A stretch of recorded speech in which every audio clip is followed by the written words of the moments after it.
so recently AEW, Tommaso Ciampa, after debuting from WWE and beating Mark Briscoe for the AEW TNT Championship on a recent Dynamite, Kyle Fletcher beats Tommaso Ciampa. So Tommaso Ciampa comes in from WWE. He beats a beloved babyface in Mark Briscoe, and then Ciampa confronts Kyle Fletcher. Ciampa and Briscoe hugged at the end of their match, and then after that, Kyle Fletcher confronted Ciampa. They booked the match for Dynamite, and Kyle Fletcher won the AEW TNT Championship. Don't understand the booking decision here by Tony Khan.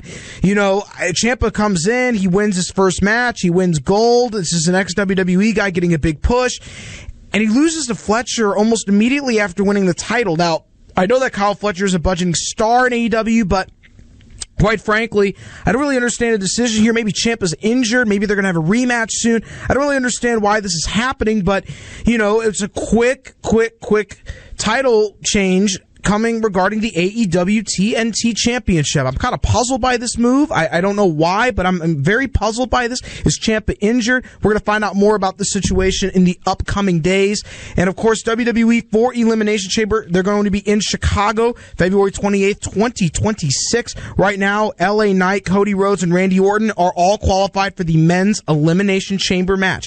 Tiffany Stratton, Rhea Ripley, and Alexa Bliss have qualified for the Women's World Championship match, Elimination Chamber match, in order for a World Championship match at WrestleMania. Also announced, Becky Lynch is going to defend her Women's Intercontinental Championship against AJ Lee, and CM Punk will be wrestling in Chicago as he defends the World Heavyweight Championship against Finn Balor. So several matches have already been announced for Elimination Chamber 2026. Now, of course, it's Valentine's Day, so everyone, I love you, as Brother Love would say. Of course, I want to announce ringclassics.com. That's right, ringclassics.com has all of your favorite podcasts on the Wrestle with Bruce Pritchard, 83 Weeks with Eric Bischoff, and of course, Have More Money Now is the newest one, where JBL and Conrad talk about all things financial. So check that out. They got a social media account at Have More Money Now on X. And, of course, all your other favorite podcasts, My World with Jeff Jarrett. You got What Happened When with Tony Schiavone, Gorilla and JR, and more on ringclassics.com. Bonus content is now down to $13. No more clunky Patreon, and 3 to 4 big events a year, folks. Ringclassics.com. You can download the app on the App Store and Google Play. I'm looking forward to this. I'm so excited. And Conrad and the team are giving you so much wrestling content, and it's coming down right down the pike. Couldn't be more excited about that. Well, Brody, that a lot of that is about the experiences, right? And having the opportunity to, in fact, they were just in Atlanta doing something where they had the opportunity to get in the ring.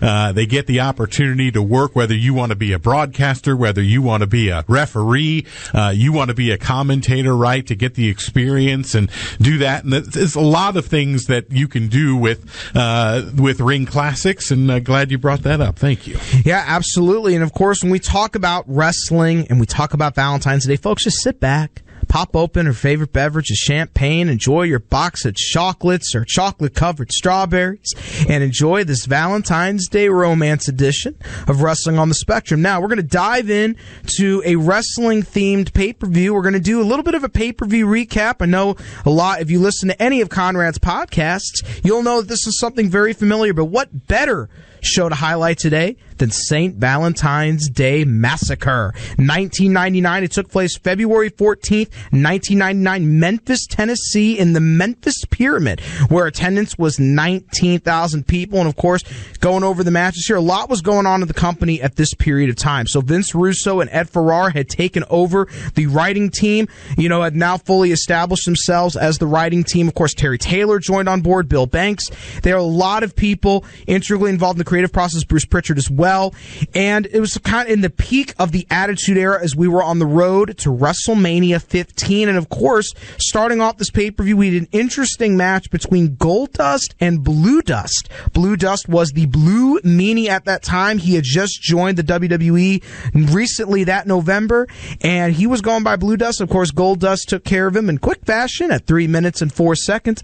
And then we had a hardcore match for the vacant WWF Hardcore Championship. Of course, Vince Russo loves matches with no rules and matches that don't make any sense. So Bob Holly defeated Al Snow in quick fashion, and without a doubt, this was a stellar, showing by Bob Holly. I remember it very, very well. And of course, the next match, Big Boss Man defeated Mideon. Big Boss Man had just come back that November. He had that bullet jacket going on there. He had that like straight vest going. It was more of a darker color comparably to his blue attire before, when he looked more like a prison guard. Came and defeated Mideon in quick fashion there in a 6-minute, 19-second match. And of course, Mideon was Dennis Knight and was part of that Undertaker corporate ministry that was happening at around this time. And a quick story about Big Boss Man. At that pay-per-view at Survivor Series 1998, Big Boss Man was supposed to come out and hit Steve Austin with a chair, but he was actually talking in the locker room with the Undertaker. So that tells you all you need to know. And of course, he's going to enter in one of the first initial feuds of this guy that is going to debut later in the show. Of course, one of the last pay-per-view appearances with this tag team, Jeff Jarrett and Owen Hart defeated D'Lo Brown and Mark Henry by submission for the WWE Tag Team Championship. They retained, and of course, Jeff Jarrett treasures his time being the tag team partner of Owen Hart. He still talks about those times very, very fondly with Owen. He would pass away that May in 1999 in one of their last matches together. What a special, special treat the folks in Memphis got to see it. Of course, for the WWE Intercontinental Championship, Billy Gunn was the special guest referee. Val Venus that night defeated Ken Shamrock to win the WWF Intercontinental Championship. Of course, Val Venus at that time was a Vince Russo creation to a T. For those who don't know, that is Sean Morley, and he was a bit of he was kind of like an adult film star gimmick that Vince Russo had put upon him, and he had that gimmick for a long time in WWE, at least a decade. And now I don't know what Sean Morley's thinking. The marijuana and everything. I know he's an interesting character to this day, but I'll tell you, what a bizarre thing. And of course, I think around this time, Mark Henry was also sexual chocolate, for those who don't know. And we're going to talk about another odd romantic thing I'm going to stick in here as an anecdote here. When him and Mae Young had an odd relationship, he gave birth to a hand. My gosh, was that just bizarre. My goodness. Wait a minute. You're going to have to explain that. For those that didn't see it, tell us what that was. A Vince Russo, Ed Ferrara creation, and apparently at this point, Mae Young, for those who don't know, is one of the pioneers in female wrestling. She was quite old at that point, and they were doing something with Henry and Mae Young, and it's just weird, this weird, I don't even know what to describe it as. Was it a relationship? I can't answer that, but with quotes, air quotes. Yeah, air quotes, right, relationship. And all of a sudden this segment gave birth to a hand because that's what just Vince Russo did. I don't know. This was a very peak Vince Russo time. There's going to be a lot of Vince Russo-isms going on all throughout this program, probably. The corporation, Chyna and Kane, defeated D-Generation X, Triple H, and X-Pac. Okay, so Chyna's no longer with DX, which, in my opinion, was not good for her career because really, after her DX run, she kind of was in a downhill spiral from that point. Never really recovered after that. And of course, for wrestling couples, Chyna and Triple H were together at one point, and that was a pretty integral relationship. Of course, she's paired up with Kane, and they defeated D-Generation X of Triple H and X-Pac. Fun fact, Chyna had a relationship with all three of these wrestlers in the match. X-Pac, wow. Triple H, and of course, Kane on screen. But her opponents that she was facing against, she had a relationship with both Triple H and X-Pac. So very interesting there. And of course, the last man standing match for the WWF Championship at that time. Mankind, Mick Foley, and The Rock ended in a draw. For those who don't know, Mankind and The Rock had an epic feud at that point. The title was exchanging hands from each other. The Rock and Mick Foley being elevated to the moon. One of probably the highlights of the Vince Russo era was the Three Faces of Foley, and he was Mankind here. And of course, they had a match at the Super Bowl halftime show where Mankind had won the championship. So now, we now know it to be a epic win for Mankind. And now we're going to get to the main event match, because this was going to determine the number one contender for the WWF Championship at WrestleMania 15. This is when The Rock and Steve Austin would face off against each other. Now, The Rock did not win the title at this particular night. He would win the title later on, and it would be The Rock versus Steve Austin at WrestleMania. I'll say this. The Rock and Steve Austin is one of the most epic feuds in wrestling history. Probably the biggest feud in wrestling history. And of course, who won the Royal Rumble that year was Vince McMahon, which made no sense. Why is Vince McMahon win the Royal Rumble? That was in 1999. Again, Vince Russo, and I'm sure McMahon had a hand in it. I have no doubt in my mind The Rock would win the title at a Raw in Birmingham. Vince had a hand in that. Great. Steve Austin escaped the cage and defeated Vince McMahon. Now, this is very important because St. Valentine's Day Massacre, not a lot of people view this as a Valentine's Day moment. The Big Show debuted that night. The Big Show. And for folks who don't know, The Big Show, TBS. That's all you need to know. Turner Broadcasting. So he came over from WCW. He was known as the Giant. Hulk Hogan was instrumental in his push early on. He won a championship match in his first night in WCW. W. He beat Hulk Hogan at Halloween Havoc. And that was an epic win, and he'd be pushed to the moon, but obviously the land of the giants, we all know, is the WWE. So he would debut here and would feud almost immediately with the Big Boss Man, who we talked about earlier, defeating Mideon. But that was the most memorable thing of St. Valentine's Day Massacre, was that match. And without a doubt, one of the things about wrestling that's interesting is how many couples, how many Valentine's Day moments have been in the sport of professional wrestling. And of course, memories serve me best. I think it was the day actually after Valentine's Day when it was when Eddie Guerrero defeated Brock Lesnar, No Way Out 2004. And that's when he won the WWE Championship, I believe, for the only time. So unfortunately, rest in peace, Eddie Guerrero. That's what happened there on Valentine's Day. It's one of those things that is hard to forget in that match. And of course, a lot of fans were frustrated for the St. Valentine's Day Massacre championship finish. They were upset because they drew there, and it wasn't a clean-cut finish. It wasn't a clean-cut finish in that match, but just wild Valentine's Day moments. Just wow, it's just very, very, very interesting. But a lot of the worst romantic moments in professional wrestling, of course, when Booker T and Sharmell were hunted by Boogeyman was just one of the things that came to my mind, and just an odd time. And of course, in that era, most notably in the Attitude Era, Triple H and Chyna were a big couple at that time in that era. I mean, nowadays in wrestling, it seems like everybody's dating each other. Everybody's just dating each other. I don't get it. Everybody's dating each other. They're all together.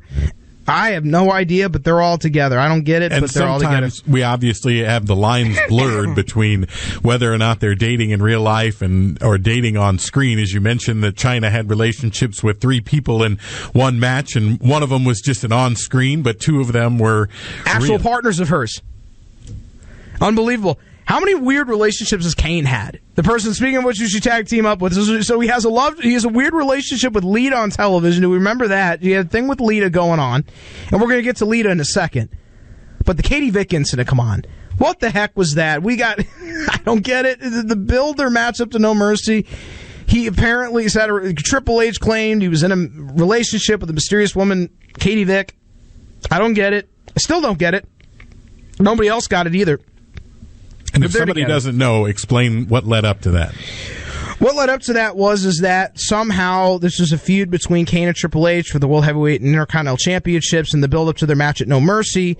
Triple H is claiming that Kane has had a relationship in the past with a mystery woman named Katie Vick, and nobody understood this at all. And and then it just kind of fell out of favor. I didn't get it. You know what was crazy about that? All the weird romance going on was really revving up like an engine. Remember when Diamond Dallas Page came in as a stalker, and apparently he was stalking The Undertaker, and I think that was some romance thing that they had going on where he was after somebody. I don't remember, but it was just bizarre. I can't answer that. It was just one of those times I didn't get it. Another thing that I was confused about too is when they did the remember Matt Hardy, and it was at Edge and Lita had a live celebration on TV, had one of the craziest romantic moments I can ever remember. That was just bizarre to me. I have no idea why, they even did that, because there was a legitimate, issue at that time on Bite This. Lita was on Bite This. For those who don't remember, Bite This was the internet wrestling show that was starting out, and Kevin Kelly was doing it. Oh my God, this is going to be revolutionary. Didn't go anywhere.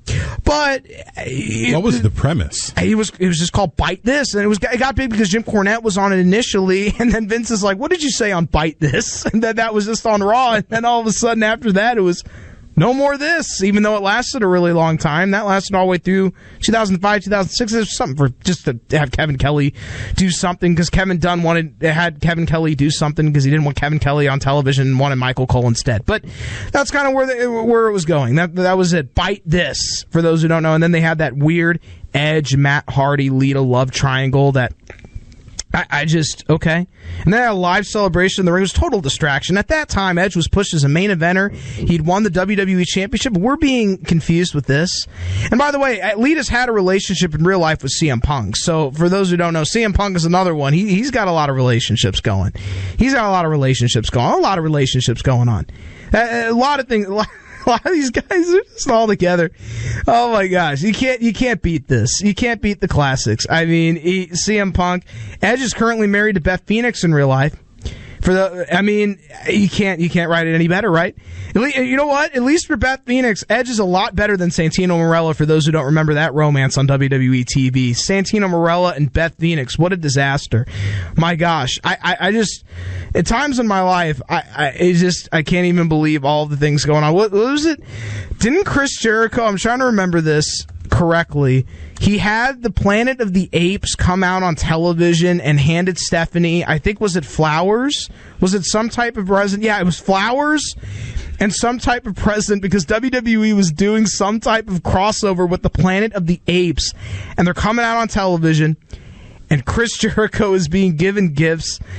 I have no idea what this was, but it was something. It was Planet of the Apes. Let's just go out there, trot him out there, hand a gift to Stephanie. And by the way, when we talk about wrestling couples, folks, there's nothing better than Stephanie and Triple H. Nothing better than that. They're the preeminent wrestling power couple. Them and Randy Macho Man Savage and Miss Elizabeth are the two greatest couples in the history of the sport of professional wrestling, and nothing tops those two. I mean, I know that there are some honorable mentions, but for Christ's sakes, it's those two, and of course right now it's Seth Rollins, Becky Lynch, CM Punk, AJ Lee. You got all these things. It was Zelina Vega and Malachi Black and Matt Cardona and Chelsea Green and Miz and Maurice, underrated couple, I would say.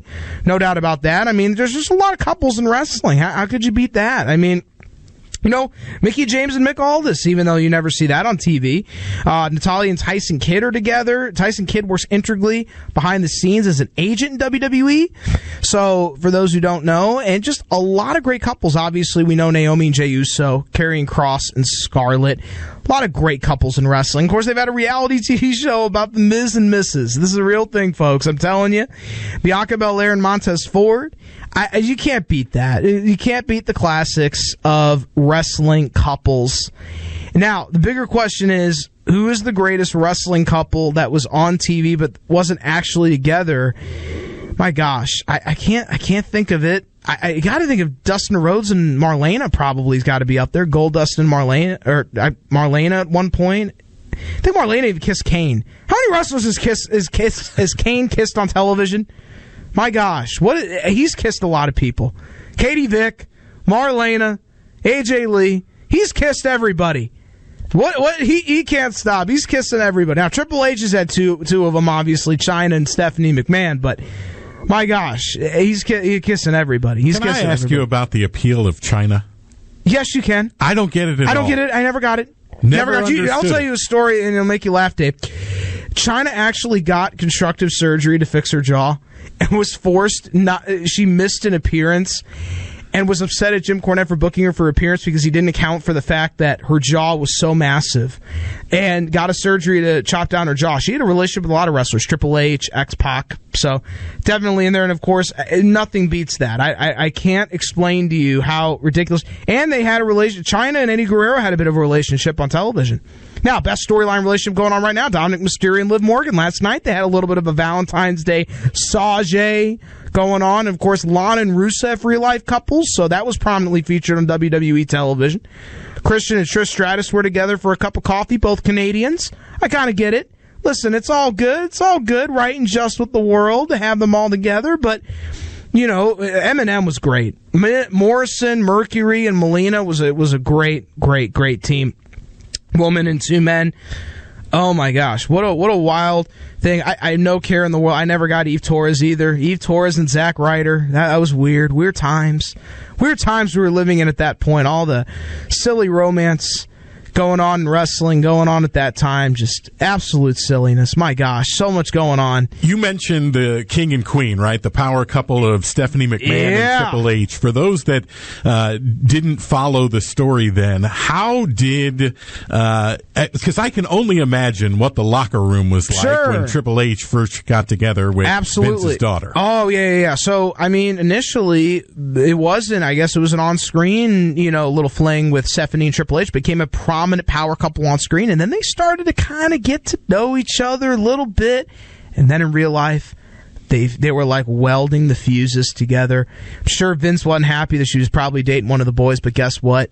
They're still married since 2003. And by the way, at that wedding, the best part about that wedding is Michael Hayes. Michael Hayes, when he goes up there and sings Jailhouse Rock, is the most hysterically funny thing ever. And then he tries to sing another song, and he had a little too much to drink, and Linda cut him off. But with all the stuff Michael Hayes has done, it is a true testament that he's still in WWE. And even he would tell you that. Even Michael P.S. Hayes would tell you that it is a testament. He is still in WWE. I cannot believe that he is still in WWE to this day. I'm still shocked. I'm just gobsmacked. I can't get over it. But, folks, when we come back to Wrestling on the Spectrum, we're going to talk more about the best and worst wrestling weddings that were on television and who kissed who on wrestling television, all that and more when we come back to Wrestling on the Spectrum on the Lou Information Station, live and on demand at louinfo.com.